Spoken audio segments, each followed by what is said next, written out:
আল্লাহু আকবার। সূর্য উঠায়, সূর্য ডুবায়, আসমানে চাঁদ উঠায়, তারকা উঠায়, গরম আসে, শীত আসে, সকাল হয়, দিন হয়, রাত্র হয়, সন্ধ্যা হয়, বৃষ্টি দান করে, প্রচন্ড রৌদ্র দান করে।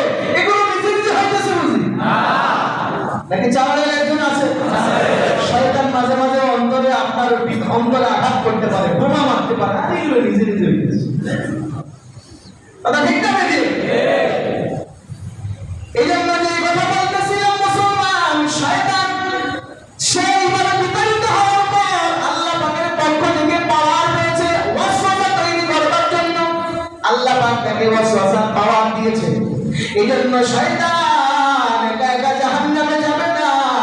আমাদের মতো মুসলমান ইমানদার ভেবে জাহান্নামে যেতে চায়, সে একা নয়, বরং তারও ছেলেবেলা, তারও বাহিনী আমাদের চেয়ে বহুগুণে বেশি।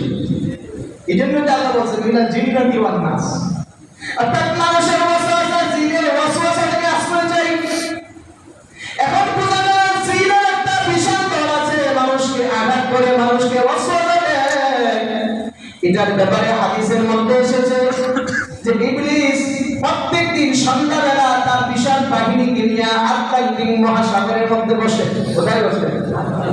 সাগরের বুকে বসে, বিশাল মহা এই তার চেয়ার নিয়ে, শান সম্পদ নিয়ে আছে, চেয়ারে বসে, আর তার চেয়ারওয়ালা সংসদে বসে।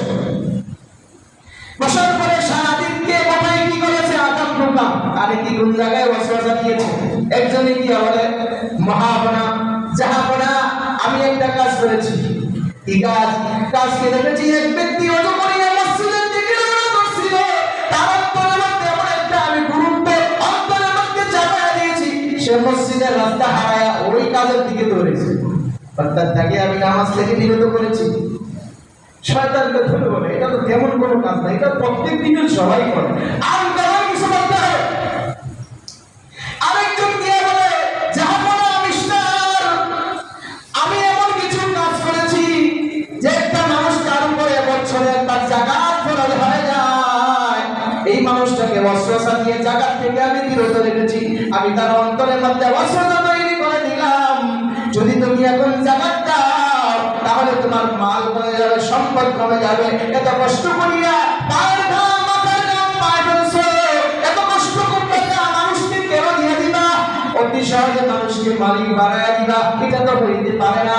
এটা তুমি যদি করো তাহলে তুমি করে হয়ে যাইবা।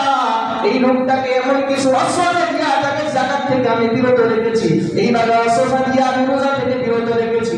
এরকম ভাবে এক একজন এক একটা তাদের কার্যক্রমের সফলতার কথা শয়তানের কাছে পেশ করে, কিন্তু কার কথায় তেমন কোনো খুশি হয় না।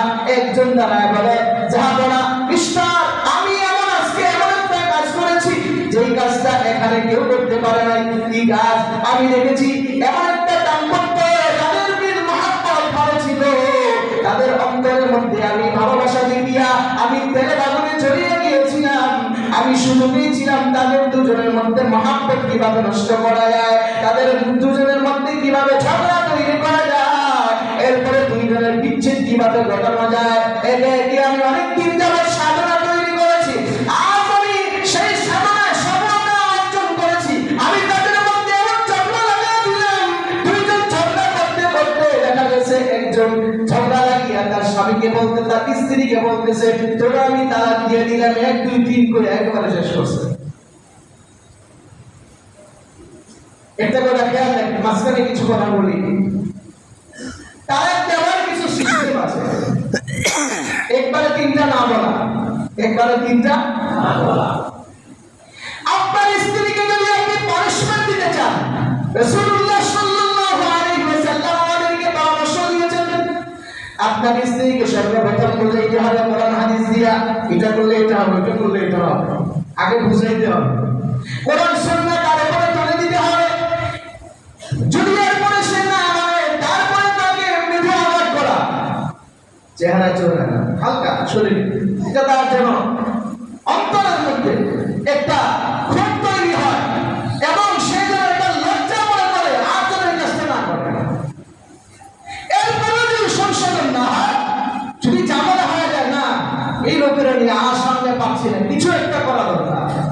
3 নম্বর কাজ হবে দুইজনের যে আত্মীয় দুইজনের উকিল আছে, অভিভাবক আছে, দুই পক্ষের একজন করে দুইজন উকিল নিয়া দুইজন সামনে থাকিয়া তাদের যে সমস্যার কথা বলবে, এরপরে যে সমাধান আসবে সেই সমাধানের উপর চলবে। এটা আল্লাহ পাকের কোরআনের কথা। এরপরে যদি আর পুরোপুরি না হয় তখন আপনাকে ডাইরেক্ট তিনটা বলতে নিষেধ করেছেন। প্রথমে একটা যখন দিয়ে দিবেন তার পায়জামা গরম হয়েছে, আর মাত্র দুইটা বাকি আছে, দুইটা বললেই তার অবস্থা খারাপ। একটা যখন দিয়ে দিবেন দেখবেন আস্তে করে আপনার সেই মানুষের মতো ফুসফুস করতে এখন দেখবেন ঠান্ডা হয়ে গেছে। এই জন্য বিজদার ভাঙার জন্য কারো যদি বিজদার থাকে, বিজদার ভাঙার জন্য রাসূলুল্লাহ পরামর্শ দিয়েছেন একসাথে তিনটা, একসাথে দিতে হইলে কয়টা? এরপরেও যদি আপনি বলবেন না তার সাথে সংসার করবেন না, আচ্ছা বলেন না, আপনি প্রথম মাসে একটা দিবেন, শেষ হওয়ার পরে এর পরের মাসে আরেকটা দিবেন। এরপরে যদি সন্দেহ হয় তার কিভাবে দূরে না হয়, তার এই বরাবরই না হয়, তাহলে দ্বিতীয় নাম্বারটা দিয়ে আপনি আলাদা করতে হবে। এটা রাসূলুল্লাহর পরামর্শ। এটাকে বলা হয় তালাকে আহসান। কি বলা হয়? তালাকে আহসান। এটাই উত্তম। এক তালাক দিলে আপনি তার সাথে সংসার করতে পারবেন, দুই তালাক দিলে আপনার তার সাথে বিবাহ বিচ্ছেদ হয়ে যাবে। এখন বিবাহ করা দিয়ে পরবর্তীতে অর্থাৎ মেয়াদ, তালাকের যে মেয়াদ থেকে 3 মাস, 3 মাসের আগে যদি আপনার দুই তালাক দেওয়ার পরে যদি তাদের দুইজনকে মিলায় দেয় বা বিবাহ করা যায়, মিলায় দেয় না, দুই তালাক দিলে বিবাহ করে দিতে হবে, বিচ্ছেদ বিবাহ ভেঙে গেল, এখন তাদেরকে বিবাহ করে দেবে, বিবাহ করলেই হয়ে যাবে। তৃতীয় নম্বরটা হলো যখন আপনি 3 বার করবেন এরপরে আর সংসার করার সুযোগ থাকবে। আমি এখানে যখন ছিলাম 5 ওয়াক্ত নামাজ যখন পড়াইতাম, এই তালাকের অনেক বিষয় আসতো, 3 তালাক দেওয়ার পরে আসে, এর আগে আসে না। এখন সে ভুল করছে, এখন সে আল্লাহ তাআলার তওবা করতে চায়, স্বামী স্ত্রীর মহব্বত হইতে চায়, 2টা সন্তান আছে, 3টা সন্তান আছে, এখন কি আর কোনো কাজ হবে? না। 3 দেওয়ার পরে আর কোনো কাজ থাকে বাকি থাকে? এই জন্য যারা এই 3 তালাক দেওয়ার পরে বিবাহ যদি কেউ পড়ায় দেয় অথবা নিজেরা এলাকাবাসী নিয়ে সংশোধন করা যায়, যারা এটা চলতে হবে সবাই সিনার গুণাগার হবে, আর বাচ্চা হলে যারা সন্তান হবে। এই জন্য এই বিষয়গুলো থেকে আমরা বিরত থাকবো ইনশাআল্লাহ। শয়তানের ওয়াসওয়াসা সবচেয়ে বড় খারাপ। শয়তানের কাছে যখন বলে আমি দুজনের উপরে তেলে বাগুনে জ্বালায়া দিয়া এমন মারামারি ঝগড়া বিবাদ লাগাইছি, শেষ পর্যন্ত 1 2 3 কইরা বাড়ি থেকে বিদায় করে দিয়েছে। শয়তান যখন সিংহাসন থেকে দাঁড়ালো তখন ওই শয়তানকে জ্বালায়া রূপে ধরে বলতেছে, পিঠের মধ্যে হাতে এইভাবে থাপড়াইতে থাপড়াইতে বলতে থাকে, তোমার মতো শ্রেষ্ঠ এরকম আমার আরেকজন শিষ্য আর কেউ নেই, তুমি হলে আমার সবচেয়ে বড় শ্রেষ্ঠ শিষ্য। শয়তান ওয়াসওয়াসা দিয়ে স্বামী স্ত্রীকে ঝগড়া লাগায়, ঠিক না বেশি? আর যখনই মনে করবেন স্ত্রীর প্রতি সন্দেহ আসবে তখন কি সন্দেহ ধরে রাখবো? কি বলবো? কি বলবো? আর এই শয়তানের ওয়াসওয়াসা থেকে বেঁচে থাকার জন্য আমাদের একটা কাজ হলো, আল্লাহ পাক শিক্ষা দিয়েছে, তুমি সকালবেলা ফজরের পরে অথবা মাগরিবের পরে, ফজরের পরে পড়ার দরকার নেই, কারণ ফজরের নামাজের জন্য পড়ার দরকার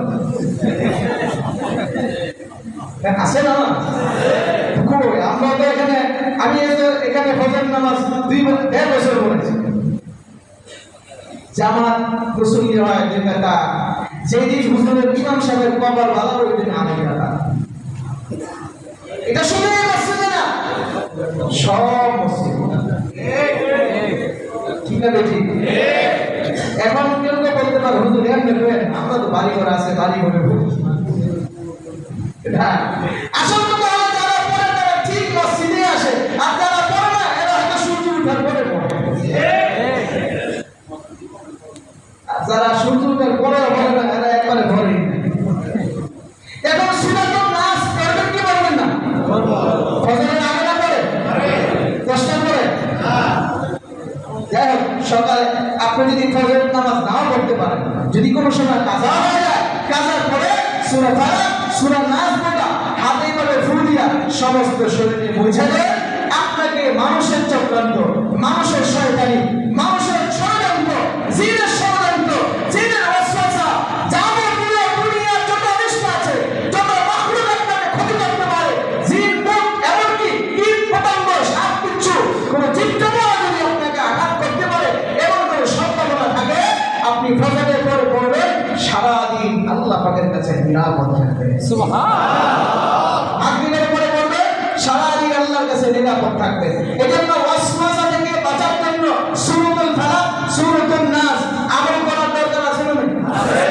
হযরত আয়েশা সিদ্দিকা রাদিয়াল্লাহু আনহা তিনি বর্ণনা করেন যে আল্লাহর পয়গম্বর আমি নবীজিকে দেখেছি তিনি সবসময় আমলটা করতেন, সকাল সন্ধ্যা করতেন, ঘুমের সময় তিনি এইভাবে আমল করিয়া সমস্ত শরীরটা মুইছা দিয়ে এরপরে তিনি ঘুমাইতেন। এমনকি নবীজি যখন মৃত্যু শয্যায় শায়িত অসুস্থ অবস্থায় ওই সময় নবীজিকে আমি আমল করতে দেখেছি। সুবহানাল্লাহ। এজন্য সূরাতুন নাস আর সূরাতুল ফালাক আমলের বিকল্প নাই। এজন্য আমল করব তো ইনশাআল্লাহ। এই দুইটা সূরা কেউ যদি বলে আমি পারি না, আমি মনে করি আপনি নামের মুসলমান, আসলে কামেরই না। সূরাতুন নাস, সূরাতুল ফালাক যদি না পারে কেউ, তখন করবেন হ্যাঁ নামই আছে, আসলে কামে নেই। এজন্য নিজেকে মুসলমান বানাইতে হলে আপনি সূরা নাস, সূরা ফালাক কইরা শিখেন। নামাজের 10টা সূরা ঠিক করে, নামাজের দোয়া দরুদ তাসবিহ তাহলিল ঠিক করে, নামাজের ফরজ ওয়াজিব সুন্নাত মুস্তাহাব, কোন কারণে নামাজ ভাঙে, ওযু ফরজ কি, ওযু কোন কারণে ভেঙে যায়, এগুলো শিখার দরকার আছে না? আছে। শিখতেছেন কত রাজনীতিক টিভির পর্দার সামনে লেখা, কত রাজনীতি আপনি বুঝেন, কিন্তু আপনি সূরা 10টা সূরাগুলো আপনি সহি শুদ্ধ করতে পারেন। আল্লাহ তাআলা আমাদেরকে বোঝার তৌফিক দান করুন। আমিন। আজকে বয়ান কারো বিরুদ্ধে না, অন্তরের বিরুদ্ধে। ঠিক না বেজি? আজকের বয়ান কারো বিরুদ্ধে না, অন্তরের বিরুদ্ধে।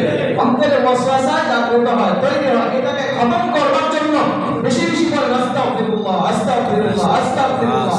আমার আপনার নবীজি দৈনিক ইস্তেগফার করতেন 70 থেকে নিয়ে 100 বার, কিন্তু তার আগের পিছনে কোনো গুনাহ ছিল না। এরপরে দৈনিক তিনি ইস্তেগফার করতেন 70 বার থেকে 100 বার। আমরা সারাদিন গুনাহের মধ্যে ডুবে থাকি, 7 বারও ইস্তেগফার করি না। এজন্য ইস্তেগফার করার অভ্যাস গড়ে তুলতে হবে। 5 ওয়াক্ত নামাজ ঠিকমতো আদায় করার জন্য আমাদেরকে সচেষ্ট থাকতে হবে। নামাজ আমাদেরকে দুনিয়া আখিরাতের মুক্তিদাতা। কথা ঠিক না বেঠিক? আল্লাহ তাআলা আমাদের সকলকে আমল নিয়ে কবরে যাওয়ার তৌফিক দান করুন।